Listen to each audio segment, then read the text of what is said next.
যাবে ইনশাআল্লাহ। Exercise number 1, এরকম একটি তোয়ালে এইভাবে ধরবেন, ধরে 2 হাত দ্বারা এইভাবে সামনের দিকে টেনে ধরে রাখবেন এবং মাথা বা গার পিছনের দিকে নিবেন, জাস্ট লাইক দিস। এইভাবে টান দিয়ে কমপক্ষে 20 সেকেন্ড ধরে রাখবেন। এই এক্সারসাইজটি 3 টাইমস করতে হবে, অর্থাৎ দিনে 3 বার করতে হবে, সকালে, দুপুরে, রাতে।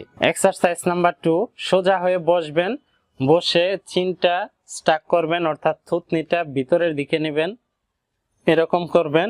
এইভাবে মাথাটা ঘুরাবেন, মাথাটা জাস্ট 45 ডিগ্রি অ্যাঙ্গেল করবেন। 45 ডিগ্রি অ্যাঙ্গেল হবে, এই থুতনি আমাদের কাঁধ বরাবর হলে 45 ডিগ্রি অ্যাঙ্গেল হবে।